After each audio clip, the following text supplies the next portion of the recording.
Hello,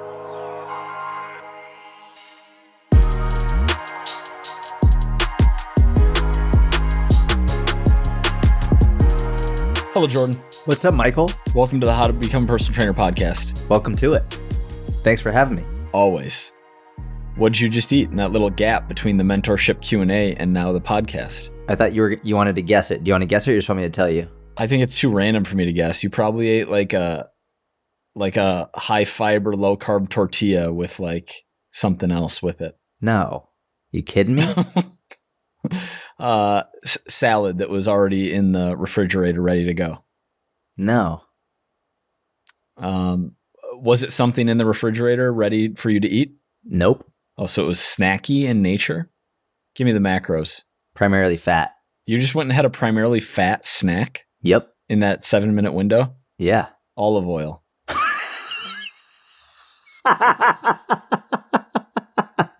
No. I did not cheese. just drink. Cheese. No, that's a good one. But no, not cheese. My cheese is low fat, high protein. You got that GMO cheese, that genetically modified cheese. I love those GMOs. You're not about that raw life. You just did you eat an avocado? I had avocado earlier today, but no. Was this a clean or a dirty snack? Clean. This is super clean. Superfood clean. Oh, nuts. There we go. Yeah. Nuts. That was horrendous by me. That was some of my worst guessing ever. Yeah, I was surprised with that one.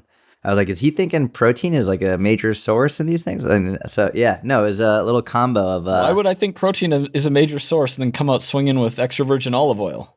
I don't know. I have a couple left in my pocket. All right, we'll finish them. I'm finishing them. All right, we'll finish them. It was so unnecessarily like authoritative and aggressive. I'll finish them, all right? Yeah.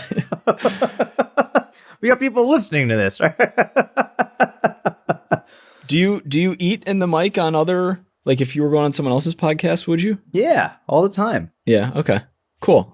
If anyone has clips that can send me of that, I think that you probably don't, but if I see the clips and they're dated before February 29th, 2024, I'll believe it. Dude, they're out there in the ether. They're there. I've had an apple on one before. Well, yeah, apple's reasonable. Apple. What you're doing when you're eating an apple on a podcast is you're putting on a show of how to live for people watching and listening.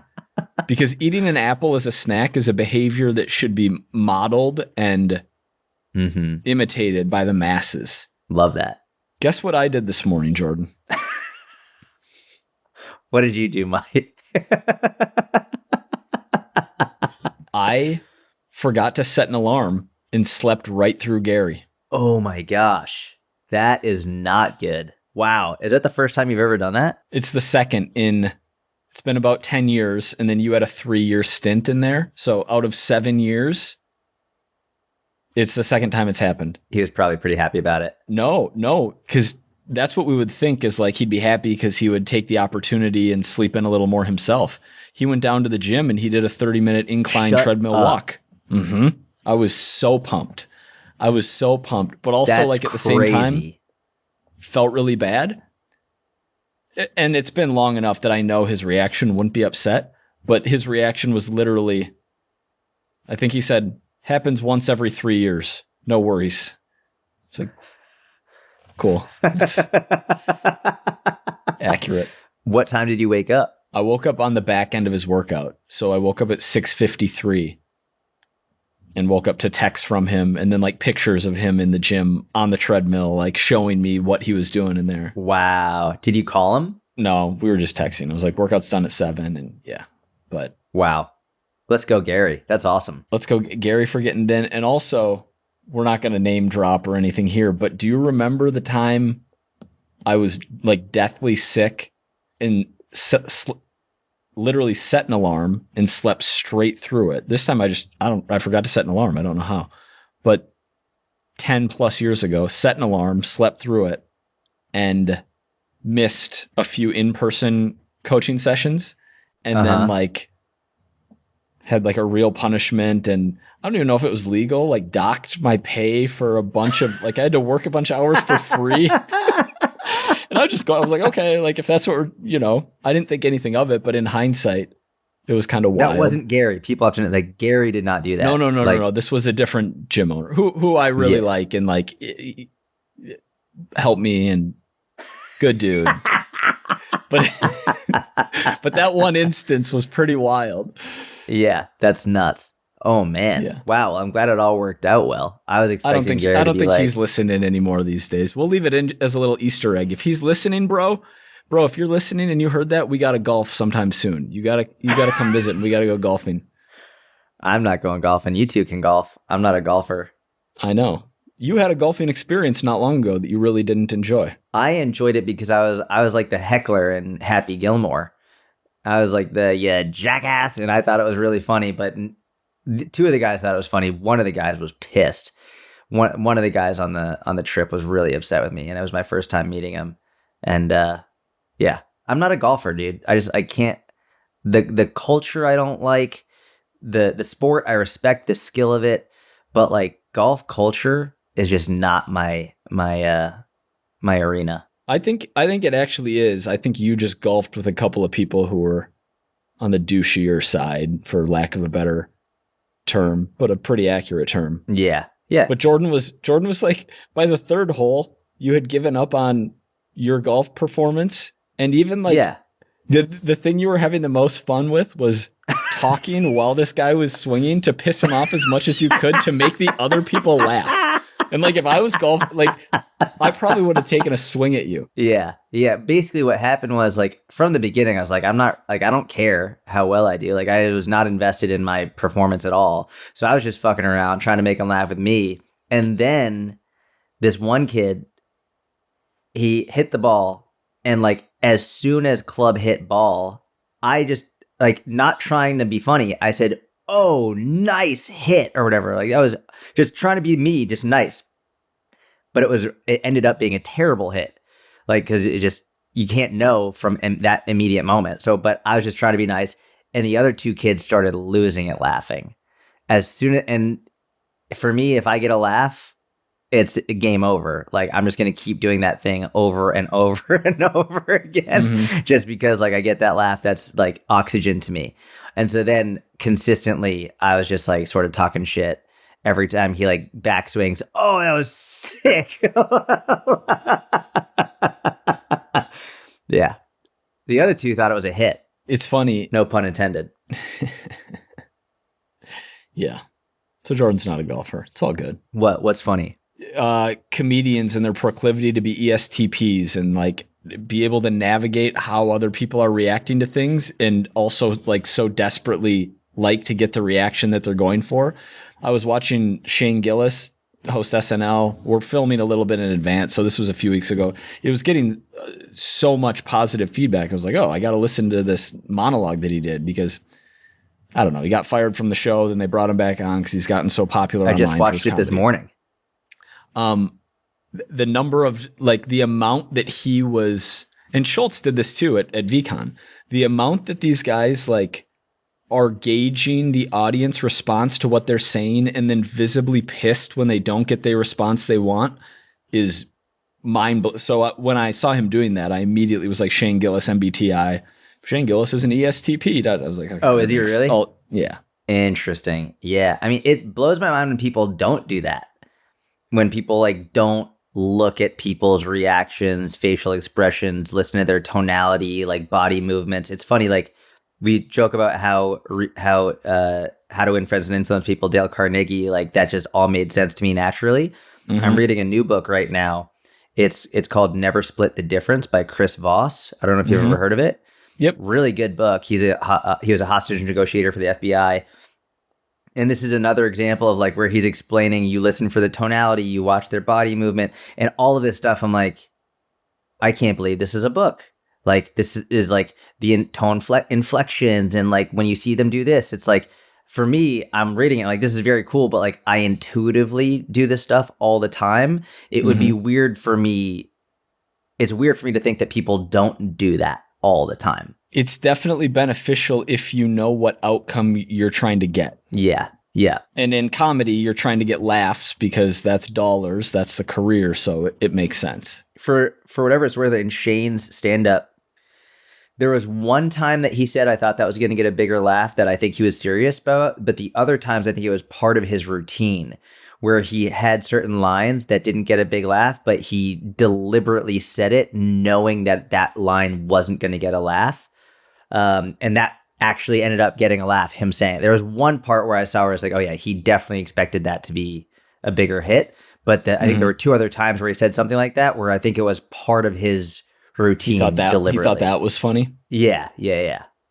He's super funny, man. He is. I didn't think he was in the monologue, but he is in general. He looked visibly nervous. And he even said it. He was like, I'm really nervous right now. Like, he looked more nervous than I've ever seen him ever. Like, he looked like SNL, especially being fired from it, and with cancel culture. I mean, and of course, literally as soon as he comes out, like, he's being attacked by all these, like, they had Shane Gillis on, this like racist, misogynist, like immediately attacked as soon as he's done with it. Even before he did it, he started, like, all these news stations were being like, they shouldn't bring him on, this is bad. Like, I'm not surprised he was super, super nervous. Yeah. Makes sense. What are you sipping on? I've got 3 drinks. I've got my water right here, right? Then I've got my coffee right here. Then I've got a little ginger ale right here. Oh, nice. What are you drinking? Trio hydration. Just water. Just water. Just reverse osmosis filtered water. Wow. You have a water filter in your house? Yes. Yeah. Might be the best $300 I've ever spent, to be honest. Does it taste different? Yeah. It tastes like nothing.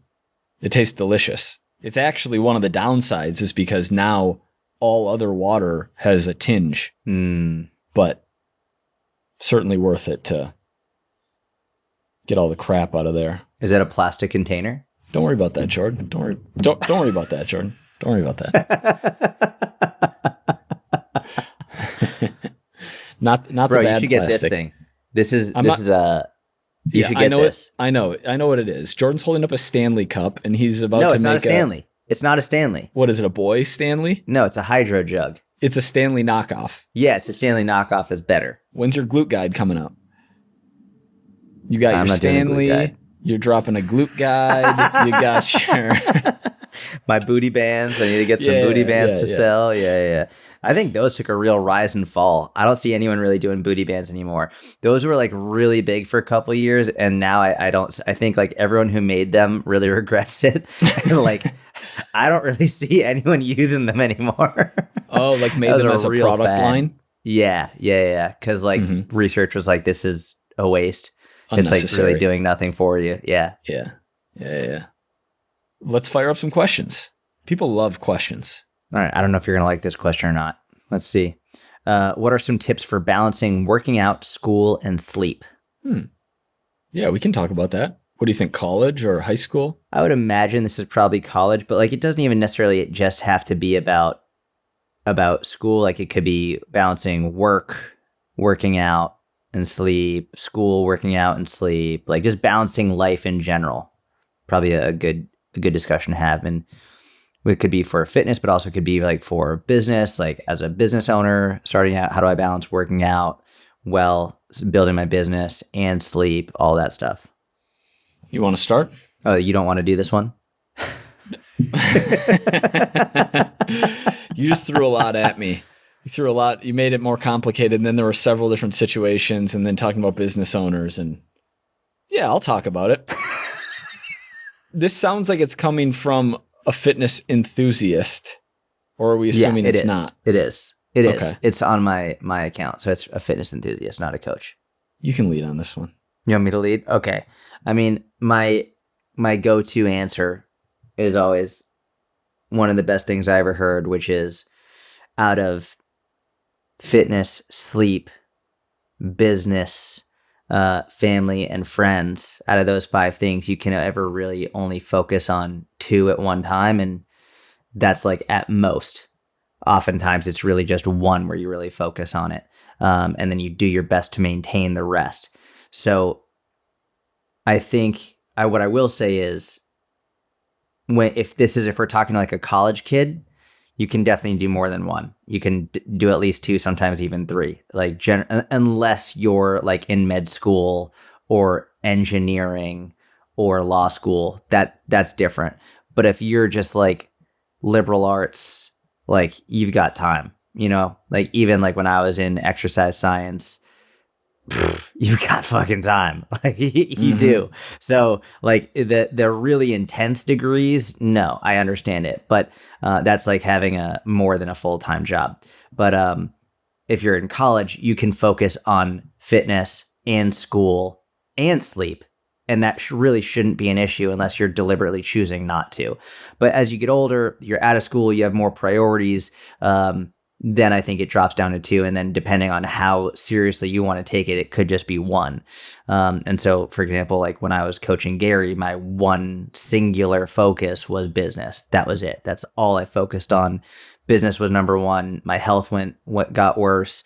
I lost some friendships and other relationships, like, because that was my singular focus. My sleep went down the drain.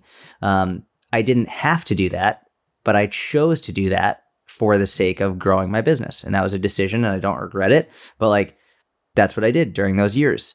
I definitely would not do that right now. Someone asked me at a speaking event the other day, like, how would you have handled it if you were married and had a kid? I was like, I wouldn't have taken the job. Like, I wouldn't have taken the job coaching Gary if I was married and had a kid. It's just based on the requirements of that job. So it was a completely different time of my life and requirements that wouldn't have worked. But I think from a college perspective, generally speaking, you have plenty of time to do it. But then as you get older, it makes sense to look at life as various seasons and say, in this season, I'm going to focus on 1 or 2 things. So maybe now I'm going to focus on my business and my own fitness, which for a business owner in the personal training world, that's a really good idea. Like having 3 to 5 years where you just go super hard on your own fitness and your own business, and that's all you focus on for 3 to 5 years, especially like if you're younger, like that's the winning strategy. If you're older and maybe you have a family and not as much time, then I would still say the same thing, but you have to understand, generally speaking, the older you are, the more responsibilities you have, you're not going to have as much time as these young bucks, right? You've got 23-year-old, 25-year-old kid. They're going to have way more, not even just time, but like the mental, emotional capacity, the energy to be working way more than you are probably. And if you're the outlier that can do that at 70 years old, amazing, like crush it. That's fucking awesome. But it's usually not how it goes. So I do think that the word balance is very overrated. I think that people are really we're so often told you have to find balance, have to find balance, have to find balance. I really don't think balance is very realistic, especially early on. I think it's something that you can develop over time once you've spent enough time unbalanced and you've built up enough of ability to balance a lot of what you've built. But when you're in the building phase, it's hard to have balance because you're still building it. So once you've built up enough, then you can balance them out. But if you haven't built something, you need to focus on that and be unbalanced in order to build it. So I agree and disagree. All right. Or maybe I just agree. We'll see, because maybe I don't know. I think what you described that we've talked about a lot on this podcast going back years, which is that building an online business, you need to be unbalanced early on, or be incredibly patient and be balanced, but just know that it could take 5 to 10 years to get to where you otherwise could have gotten in 2 to 3 years unbalanced. I think that advice is pretty specific to not just building an online fitness business, but like to becoming great in something very narrow. Like for the average college student, and you differentiated there, but even like for the average working person who's working a 9 to 5 and also wants to lose 20 pounds of body fat and, learn how to lift weights and also wants to spend time with their family and also wants like a reasonable social life, I think you can balance those 4 things and still make steady progress on each of them. Or maybe 3 of the things, like, we can argue semantics over what the number is. But I think when you are building your own business, that's when you see the most upside to being unbalanced for a period of time. I agree with that. 2, 3, 4 years. Shifting gears a little, for me personally, if I was in college again, the thing that I would do less of is the quote unquote fun socializing. Like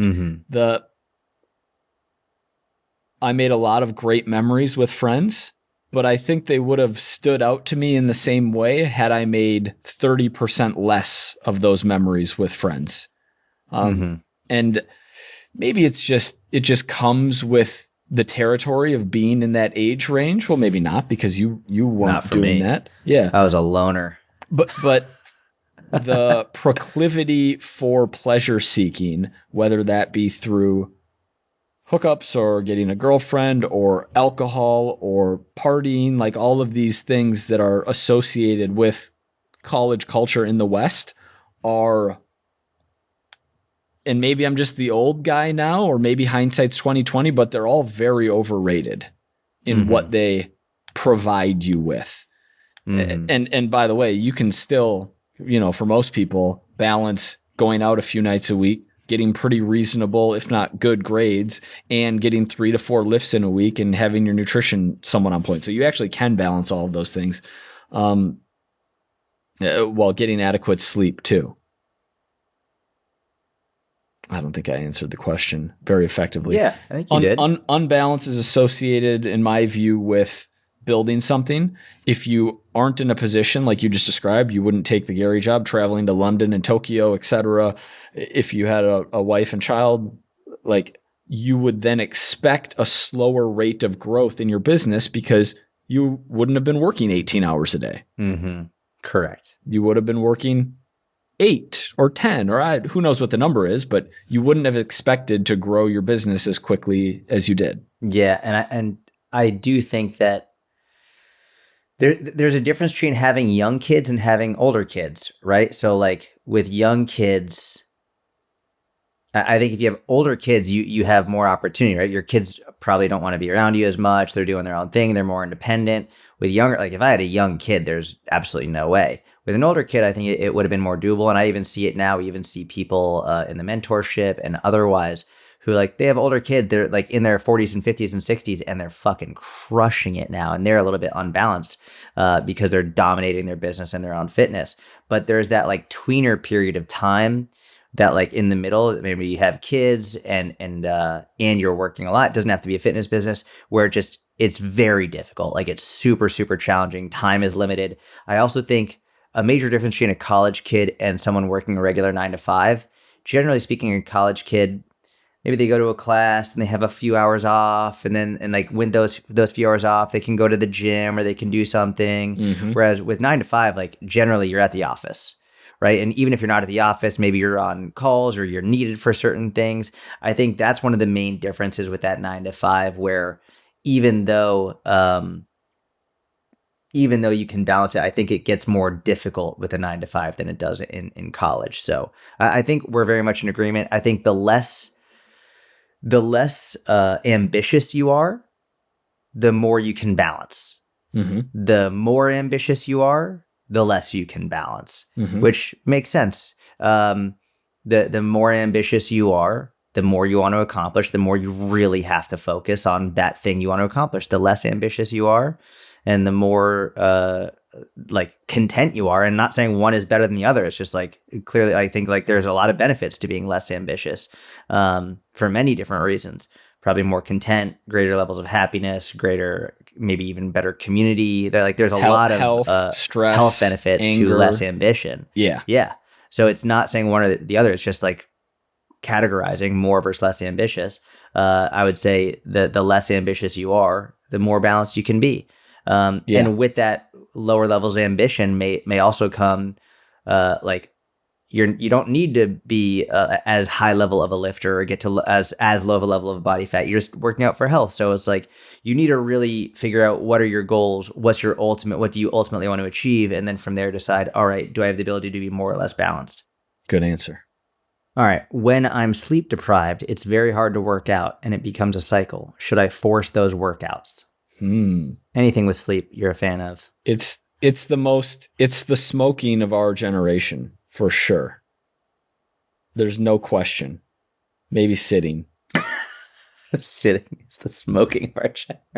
The lack of sleep, I definitely agree with. What did you think I meant? You thought I meant sleep was bad for you, like smoking is? No. I don't necessarily agree that sitting is the smoking regeneration, but I definitely agree that lack of sleep is. You don't think lack of activity? No, I think lack of activity is definitely an issue. But I would say a lack of sleep is more analogous to the negative effects of smoking than sitting, I would say. Someone who sits like a 0 step count sitting? Well, I would just say because if you sit a lot, there's still the ability to offset that with movement later. But with lack of sleep, you really can't offset that. Naps. But then you're not getting a lack of sleep. So what's the balance here? The balance is if you need to miss a workout once in a blue moon because you didn't get enough sleep, sure, but immediately fix the problem on the front end. Like whatever the issue was, find a way to rectify it, because what this person is describing is they don't have their schedule under control, or they're giving into a temptation. Perhaps they're going out at night, they're on their phone and they're tired and they know they should go to sleep and it's 9:45, but for some reason they scroll for 2 hours, or like legitimate reasons, like there's something going on, they have a sick spouse, like who knows, but do what you can that's within your control so that you are getting enough sleep. And that's going to mean sacrificing some things, and it could mean sacrificing leisure and fun and pleasure. And you should sacrifice those things to get out of your sleep deficit and get on track with getting enough sleep. Now, if there's someone who, one night has an event going late and they're training, let's say they're training Monday, Wednesday, Friday mornings, and Tuesday night they have something going on. And so they're thinking, I'm going to skip my Wednesday workout, even though I'm just training 3 hours a week. I'm going to skip my Wednesday workout because I was up late Tuesday night, and I feel like that would be better for me. No, you should take the one night of less sleep, get up at your alarm and go work out. There's enough research showing that chronic sleep deprivation negatively impacts strength, but acute sleep deprivation doesn't impact strength. I think it impacts endurance, but doesn't impact strength. So if you have one night where instead of getting 8, you're getting 6.5, go get your workout in the next morning. Not only is that the workout still going to be beneficial for you, but it also puts you in a mindset of, I'm not skipping workouts, I'm doing things that are difficult, which bleeds into other areas of your life. Yeah. If you're acutely sleep deprived, still do your workout. If you're chronically sleep deprived, get that figured out, is my answer. I agree with that completely. All of it. What I'll add is the component of momentum that really plays such a huge role, that especially learned a lot of that with Gary, where when he was just unbelievably sleep deprived chronically, and it was a major issue. But we realized that just getting in the gym, even if it wasn't the best workout, but just getting in there every day and keeping the momentum going was the most important thing. Because as soon as you lose the momentum, it's so freaking hard to pick it back up and get the ball rolling again. And so I think it's keeping it from the perspective of just keep the momentum going. Just go. Doesn't have to be the best workout. Doesn't have to be an amazing workout. Doesn't even have to be the same total volume or intensity. Just get there. Get to the gym. Do something. Move so that it's still part of your routine. That, I think, is the critical component of this, where it's you don't have to force yourself through a devastating workout, but you force yourself to get up and keep that routine going. And then, like you said, if it's chronically undersleeping, you got to fix that shit, which now Gary has done. Gary's done a really good job of fixing his schedule and his routine. But it wasn't an overnight thing. It took a while, and you got to make the necessary changes to make that happen. Yeah, great answer. You're absolutely right too, because the biggest tragedy in this would be someone who really doesn't enjoy working out, but has been doing it consistently for a while, maybe a number of years, but is I'm sleep deprived. I got to get caught up on sleep. I'm going to stop working out. 3 weeks of not lifting for someone who doesn't enjoy lifting, and then to get back on that person very well might never get back on. And so what you said in regards to momentum is absolutely right. And yes, long-term fix it, which Gary is now getting 7 to 9 a night, which is like in the last month, he's probably brought it up to me 2 or 3 times, almost in awe of the fact that, like, can you believe it used to be 6 max for most nights, and now that was a really good night. Yeah, exactly. And now the place he's in with his sleep is really it's really impressive and hugely beneficial for his health. I remember, I think it was with you when you came back that he really started getting better sleep after a little while. And I remember there was a period of time where in all of his content, he was like, sleep is the game. Like he just went on a tear of, he was like, no, sleep is the best. Like you need to be getting sleep. It was, you could see that there was a certain point when he really started loving sleep because he was in all of his content, that's all he was talking about. And he would be like giving a keynote, sleep, everyone needs to sleep. Yeah. Well, that was one of the reasons, but I also speculate that his message got misconstrued by so many people, some who like didn't like him, saying, oh, hustle culture's bad, blah, blah, blah, and taking things he would say out of context that he actually didn't say. And attributing it to him, like, oh, these people think you should never sleep. It's like, no, actually I said it doesn't matter how much you sleep. It matters what you do while you're awake. Like that's what I actually said. But so part of it may also have been for that reason. But yeah, good question so far, Jordan. You're really picking them well. Dude, I'm trying my best. Now I've got pressure for this next one. You're really picking them well. By the way, you said freaking in that last answer. I don't think I've ever heard you say that word. I don't know if I've ever said that before. No, don't know where that came from. It sounded nice. It rolled off the tongue nice for you. Oh, really? It didn't necessitate an F-bomb. It definitely wasn't like, didn't need that level of emphasis, but it was harder than just hard. So you said freaking hard. I think that was very accurate. Do you not like it when I drop the F-bombs? You can do whatever you want. That's not the question. Wow, you don't like it when I swear? No, I don't. Does that bother you? No.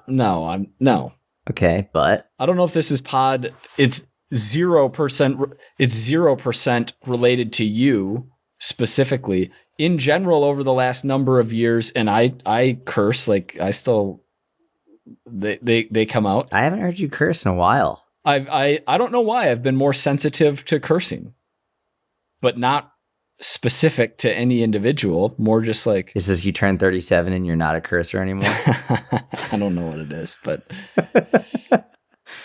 does your dad curse? Not often, but yeah, if the emotion triggers it, I guess. I don't know. All right, I'll be mindful of my cursing. No. You don't have to make it ESTP. Just like, No. All right. Well, shucks. now you're going to make a joke out of it. Freaking darn, gosh darn it. No, Jordan. I want you to be you. All right, let's see. I didn't turn 37 yet. For the last 3 minutes, I thought I was 37 for some reason. Oh, you're only 36. Whoa, you're 37 You had me soon. You had me sold on the wrong age. So you just do math? You were like, hold on. No, but I was just like, yeah, I'm getting up there. Yeah. I'm like, wait, no.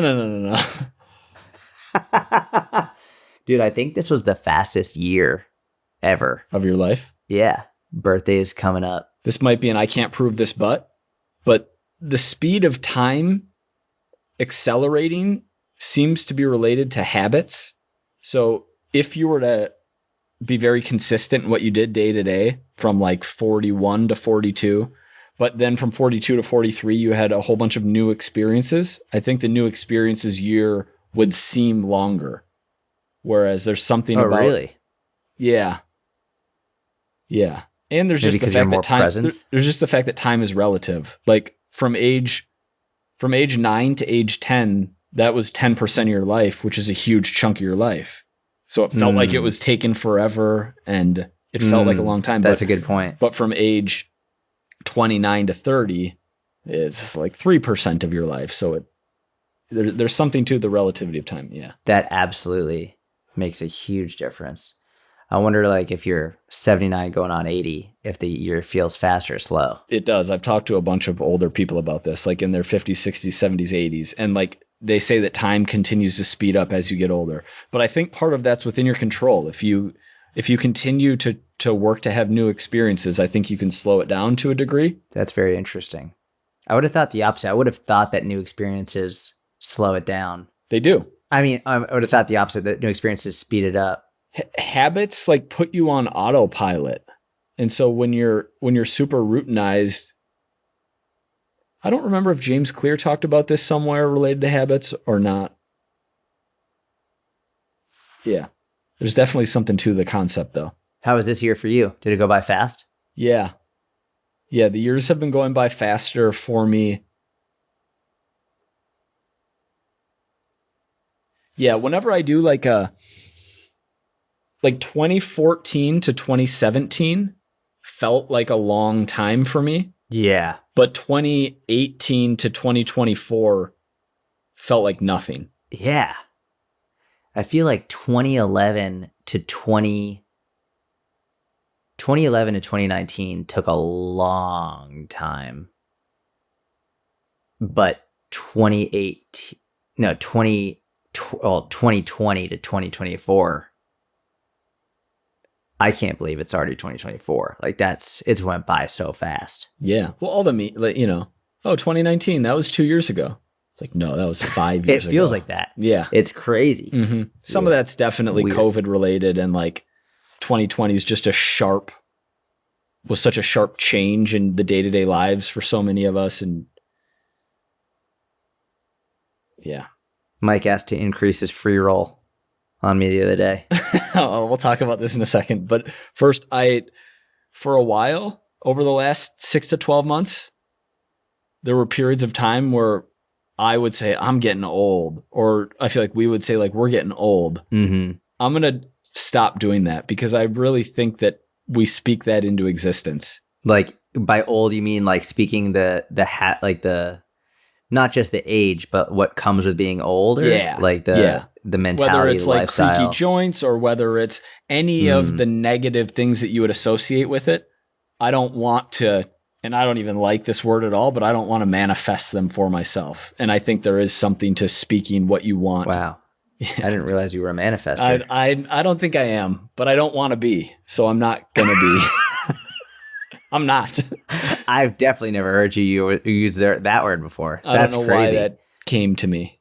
You're so young now. Like you've manifested. I'm quite youth. young. I'm quite young. There's just no reason to, talk yourself into having a bad back if you don't have to. When you could just, you could just stretch. Mobility. What were, free roll? Yeah. Free roll. Yeah. Well, I thought I was going to catch George sleeping because Jordan and I have this free, we're not even, are we going to describe it? Yeah, quick, because most people who listen for a while will know, but for the people who don't, we can just quickly describe it. So I don't remember what drove you to say that you're done at 10. Well, I think you asked. You were like, when, like, what's enough? Oh, yes. Like, what's your number? Yes. Yeah. When we were talking about money, and I said, and you said, I think you said, like, what number do you think, like, would be, like, the number that you could, like, everything is set, like family's set, finances are set. You know what it was? It was around safety and security. And when would you, like, feel good and not feel fear around money? Yeah. I think, like, it was like, what number would you need to have in the bank to like feel good and no fear? And I said 10 million is what I would need in the bank to, like, have no fear around money and to lose that concern. Yeah. And then I said, and then you said, if you ever get 10 million, would you stop posting on social media? I think I actually said, like, yeah, but once you get to 10, you're just going to keep going and set a new goal. Like, you're still going to be posting and building businesses and doing all this. And you're like, no, I'm not. No.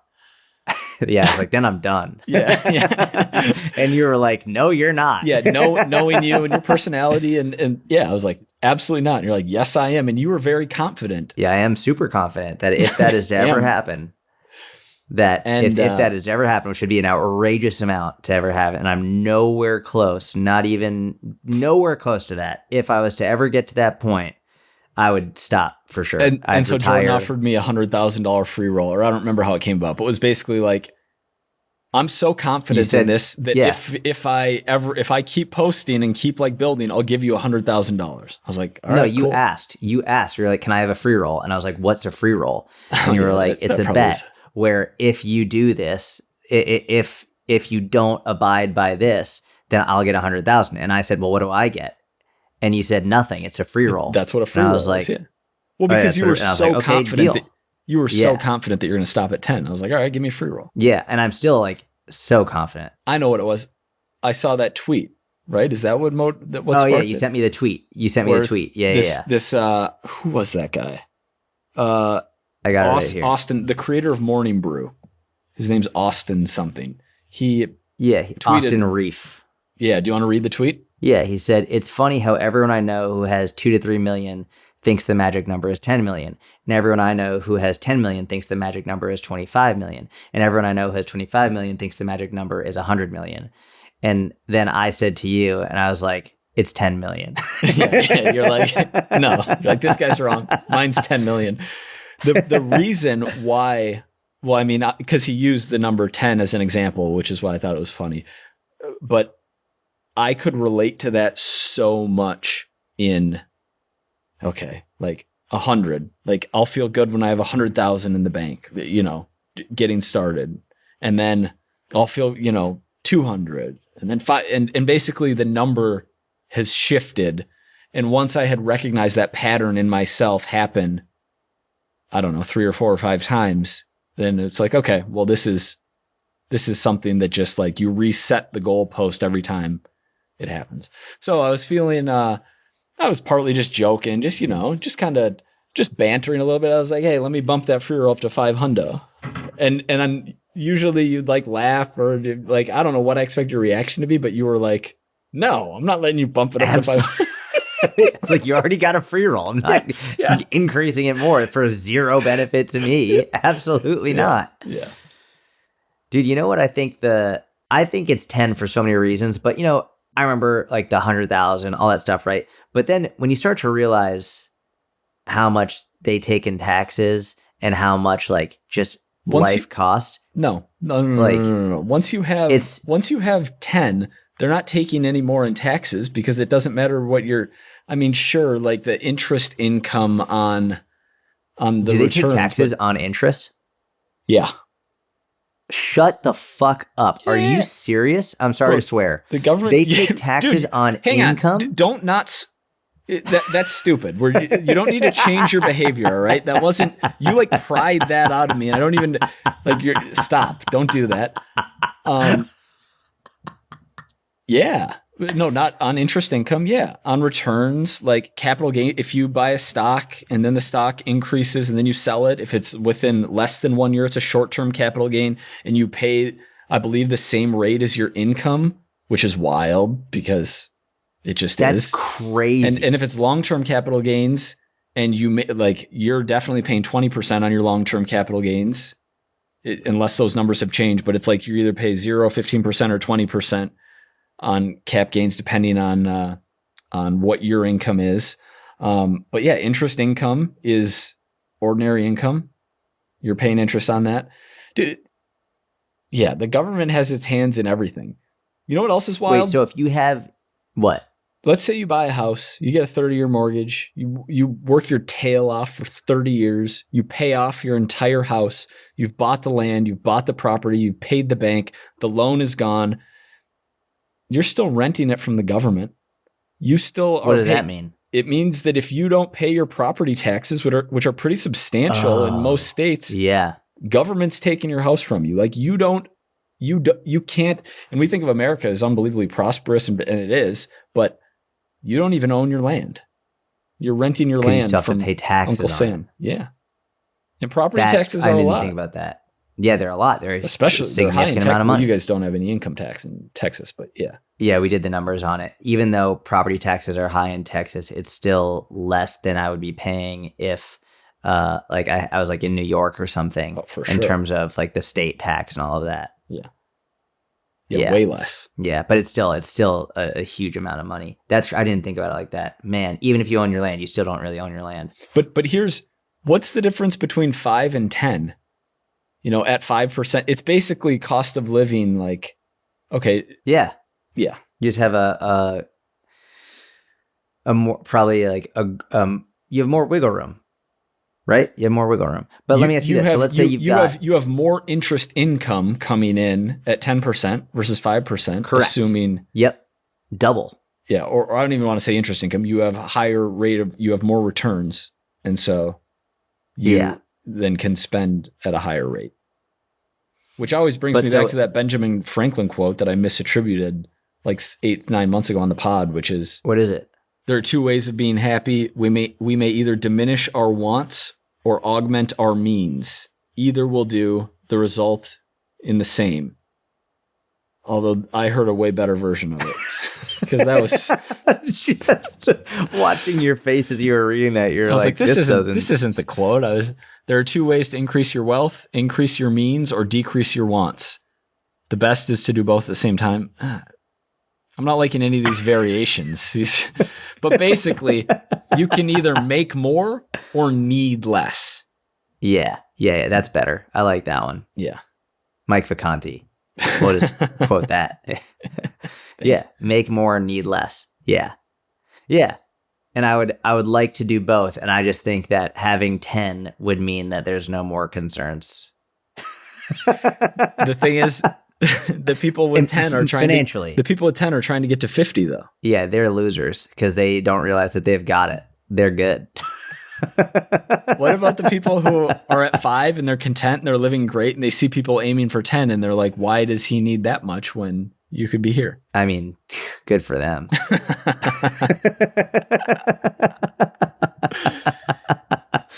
I sent you, when we were having this discussion a month or two ago, I sent you the clip of the podcast where the people had the guest on. We definitely talked about this here too, so we'll be very quick. But basically, there's the two podcast hosts of My First Million, and then the guest. Oh yeah, and one of the hosts is like terribly afraid that he doesn't have enough when he has tens of millions, like many tens of millions.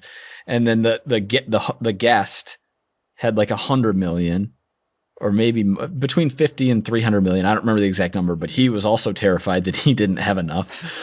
And the third guy on the podcast is like, after like minutes and minutes of these two going back and forth, like being neurotic, he's like, I can't tell if you guys are just posturing and like doing this out of some branding, like, or if you're both delusional and neurotic and just terrified of losing everything. And they're both like, yeah, it's the second one. Like, we're serious. We're really afraid. We're dead serious. Like, this is an actual legitimate concern. Yeah. Yeah. Needing less is definitely a real power play. Yeah. But at the end of the day, because we're mortal, there's no such thing as ultimate safety and security. But let me ask you this. This is less philosophical. Let's say you have your money in a high interest savings account, right? Mm-hmm. Do you pay taxes on the interest you get from that savings account? Yeah. Why? Because it's income. It's interest income. And it's purely from your money though. Any realized it's not gain like I'm on working stock, for it. It's like the work's been done. I'm just putting it in there, and the bank is paying me for saying thank you for using us. My brother, you should be grateful that we don't have a net worth tax yet, because thank God, because that is in the works from many people in Congress, and there are people who want that. That's crazy. Yeah, that's absolutely crazy. Yeah, you should be grateful there's no net worth tax either. Jordan's a funny guy. Sometimes there's a delay, but he always gets the joke in there. But I'm saying you're like, oh my gosh, they tax interest income? That's crazy.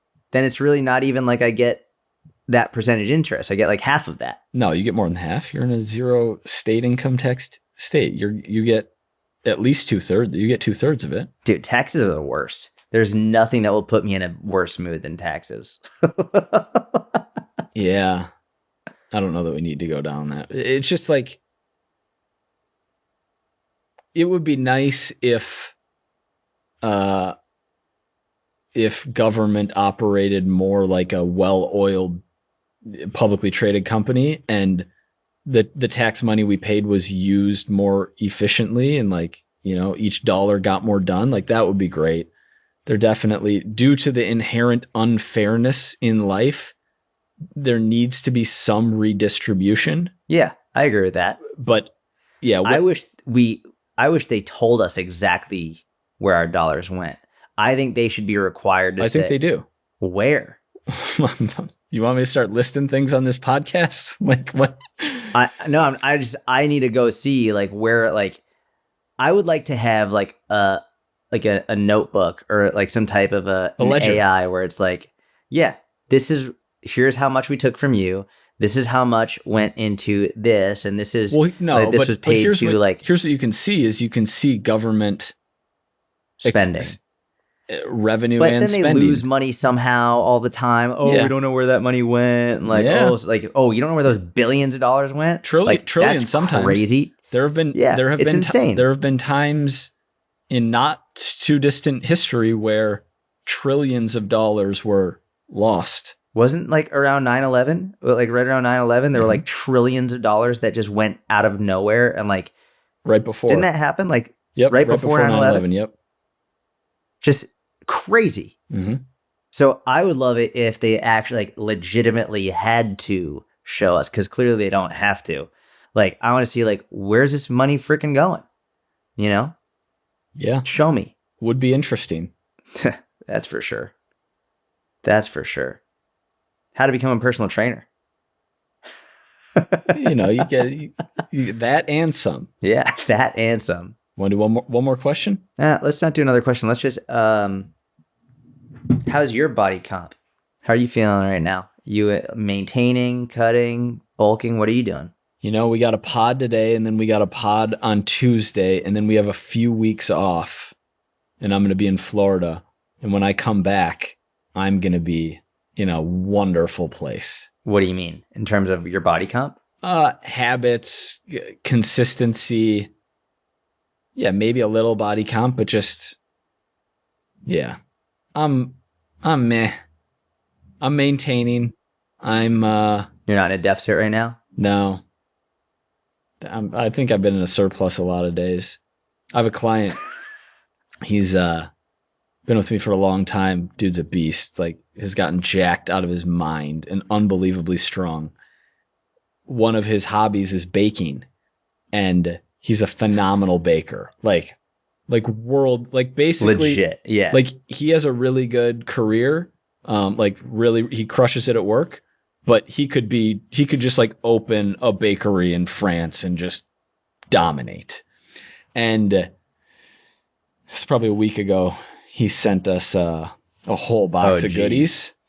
And if it's in my refrigerator, if it's in my cupboards, like, there were all these different variations of chocolate chip cookies that were incredible, these rainbow cookies, and yeah. Was it just cookies? Or like, were there anything else in there? Just a bunch of cookies. Oh, that's all. Did you eat all of them? No, I didn't eat all of them, but I had quite a few cookies. That's the difference between you and me. That's the difference right there, is that like, you don't eat all of them.